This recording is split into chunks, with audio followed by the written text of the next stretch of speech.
Bismillahirrahmanirrahim. Assalamualaikum warahmatullahi wabarakatuh. InsyaAllah pada hari ini kami akan membentangkan satu tajuk berkaitan dengan lazim menyakiti dan kesannya terhadap pembubaran perkahwinan. Kami terdiri daripada 3 orang iaitu saya Muhammad Alif bin Zulkifli 19BI 01037 dan Nazib Iskandar bin Abdullah 19BI 01035 dan Muhammad Zulfaris bin Zulhalim 19BI 01046.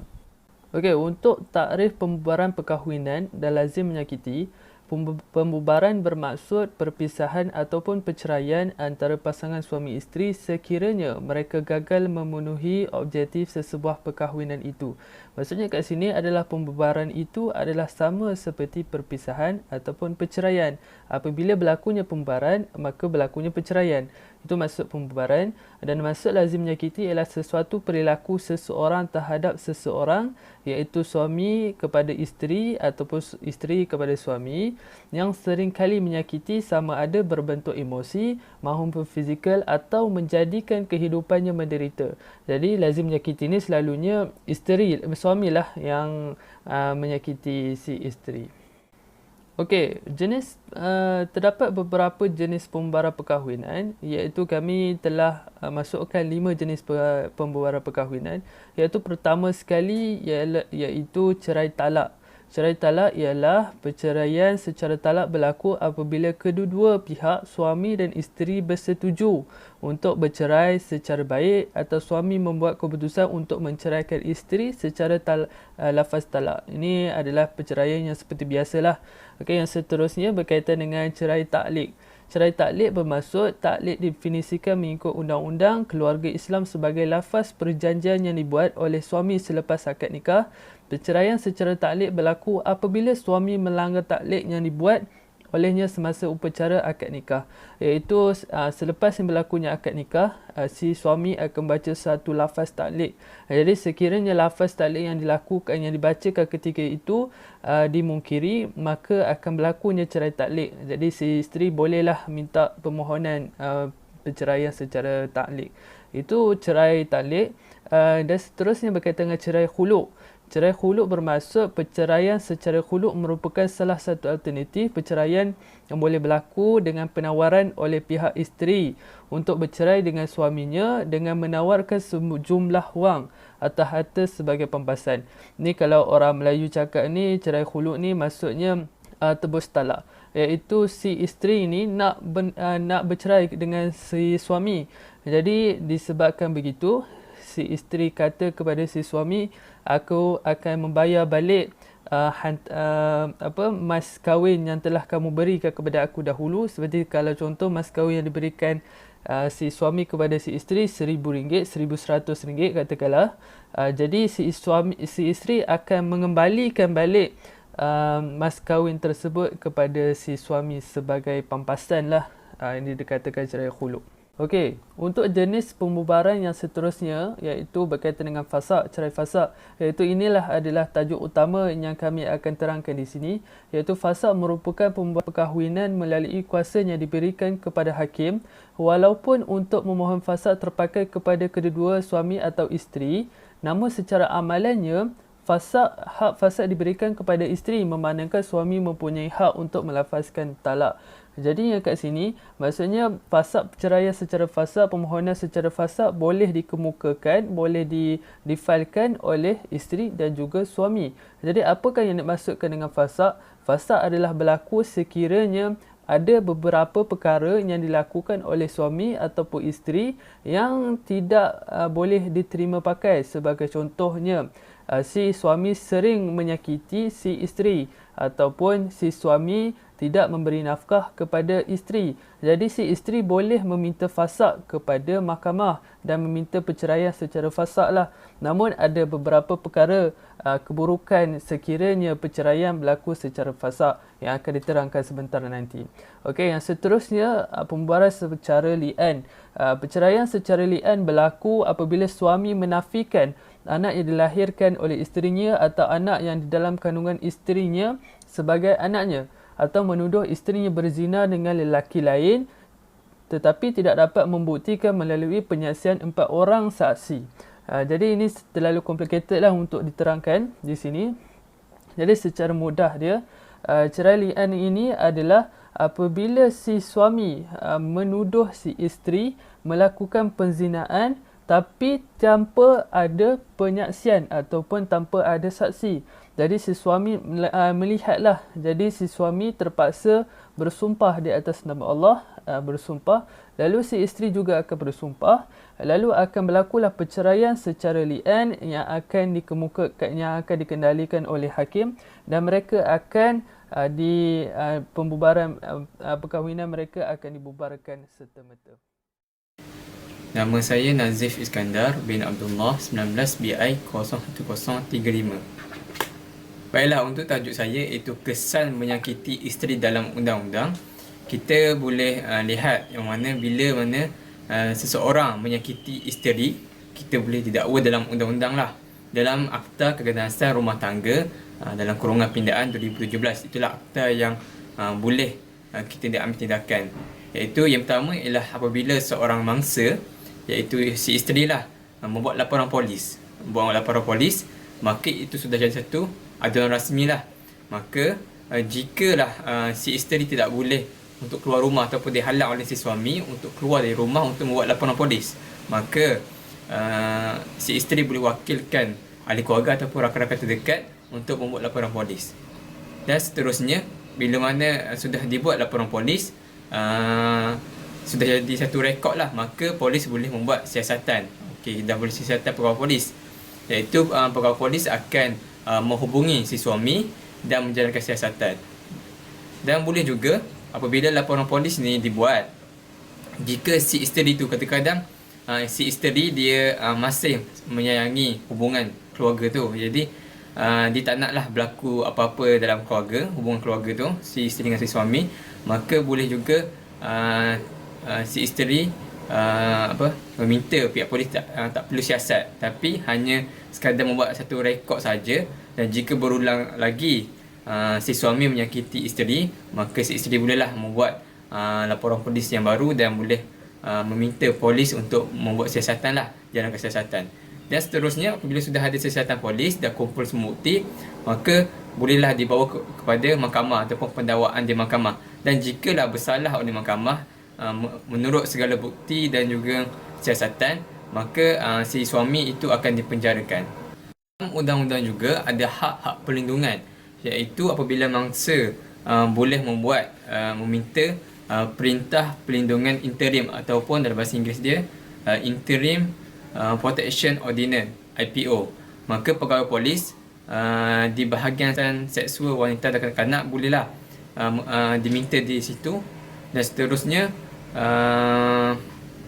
apabila suspek didakwa di mahkamah, mangsa juga boleh meminta perintah perlindungan ataupun PO, iaitu Protection Ordinance. Dan jika ada risiko atau mangsa risau tentang dirinya dicederakan secara fizikal, maka mangsa boleh meminta perintah perlindungan kecemasan ataupun EPO daripada pihak pegawai kebajikan lah, ataupun pihak polis. Okay, baiklah, selain akta rumah tangga, si suami juga boleh didakwa di atas enactment Undang-Undang Keluarga Islam negeri masing-masing lah. Yang saya ambil ni ialah enactment Undang-Undang Keluarga Islam Negeri Selangor 2003. Dalam Seksyen 53 ada satu perintah untuk membubarkan perkahwinan ataupun fasakh. Maka si isteri boleh meminta fasakh lah apabila suami menganiaya isteri. Antara lainnya, yang pertama ialah lazim menyakiti atau menjadikan kehidupannya menderita disebabkan oleh kelakuan aniayanya. Yang kedua ialah berkawan dengan perempuan atau lelaki jahat atau hidup berperangai keji mengikut pandangan hukum syarak. Yang ketiga ialah cuba memaksa isteri hidup secara lucah. Yang keempat ialah melupuskan hati isteri ataupun suami, atau melarang isteri atau suami itu dari menggunakan hak-haknya di sisi undang-undang terhadap harta itu. Yang kelima ialah menghalang si isteri dari menunai atau menjalankan kewajipan atau amalan agamanya. Yang terakhir ialah jika suami mempunyai isteri lebih daripada seorang, dia tidak melayani isteri yang berkenaan secara adil mengikut kehendak-kehendak hukum syarak. Baiklah, satu kes yang berkenaan dengan menyakiti isteri dalam undang-undang ialah satu kes iaitu Maisarah binti Ali melawan Muhammad Sharifuddin bin Abdul Halim, di mana plaintiff ialah Maisarah binti Ali dan defendant ialah Muhammad Sharifuddin bin Abdul Halim. Defendant telah meninggalkan plaintiff iaitu si isteri lah, Maisarah binti Ali, selama lebih 4 bulan tanpa nafkah zahir dan batin. Maksudnya di sini defender cuba melakukan satu perkara yang menyakiti isteri lah, sama ada fizikal dan juga, ataupun mental. Dengan ini mahkamah disabitkan bahawa defender telah cuai, iaitu tidak menjalankan tanggungjawab dan cuai dalam menyediakan nafkah zahir buat plaintiff selepas 4 bulan perkahwinan. Maka mahkamah dengan ini memerintahkan pernikahan plaintiff Maisarah binti Ali dan juga defender iaitu Muhammad Sharifuddin bin Abdul Halim dibubarkan dan difasahkan. Perkara ini kita boleh rujuk pada perkara section 32 dalam enactment keluarga undang-undang. Seterusnya ialah kesan-kesan pembubaran perkahwinan. Islam tidak menggalakkan perceraian kerana ia akan mengakibatkan implikasi dan permasalahan yang besar disebabkan oleh perpisahan tersebut. Pelbagai permasalahan akan timbul apabila berlaku perceraian di antara suami dan isteri, dan sebahagian dari kesan-kesan perceraian adalah: yang pertama, kesan emosi. Setiap pasangan yang menghadapi pergolakan rumah tangga pasti akan merasai tekanan perasaan seperti berikut. Yang pertamanya ialah jiwa terganggu, marah, sedih, tidak berdaya, terbencil, rendah diri, putus asa, kecewa dan kesunyian. Yang keduanya ialah kesan terhadap anak. Dalam perceraian, anak-anak menjadi mangsa, terutama jiwa dan perasaan mereka. Mereka kurang mendapat kasih sayang, perhatian dan bimbingan dari ibu bapa mereka. Di antara kesan-kesan perceraian terhadap anak ialah kehilangan kasih sayang daripada ibu dan bapa, kadang-kadang terpaksa berpisah daripada adik-beradiknya, rasa bersalah, malu, tidak selamat, hilang rasa keyakinan diri dan banyak lagi. Yang ketiga ialah kesan terhadap masalah kewangan. Jika seseorang itu berpisah disebabkan masalah kewangan, perkara ini akan tetap menghantui diri mereka setelah bercerai. Sebahagian dari permasalahan yang akan mereka hadapi adalah kemewahan hidup sebelum ini terpaksa disekat disebabkan oleh mata sepencarian yang tunggal. Yang sebagai contoh yang lain adalah masalah kewangan akan semakin menekan jika seseorang isteri itu sebelum ini hanya bergantung kepada yang diberikan oleh suami. Berlaku tuntutan berhubung isu nafkah anak di mahkamah. Yang terakhir ialah kesan terhadap sosial. Jika berlaku perpisahan, kehidupan sosial seseorang itu juga akan mengalami kepincangan, permasalahan yang berhubung dengan pergaulan dan interaksi sesama manusia, dan juga akan mengakibatkan kesan-kesan yang negatif dalam kehidupan mereka, seperti pasangan akan dipandang sinis oleh masyarakat dengan gelaran yang mereka miliki, iaitu janda, duda. Suami dan isteri akan kehilangan keluarga, saudara mara dan kawan dari pasangan masing-masing, dan pasangan mereka terpaksa mendapatkan bantuan dan pertolongan dari keluarga dan saudara mara dalam hal penjagaan budak-budak.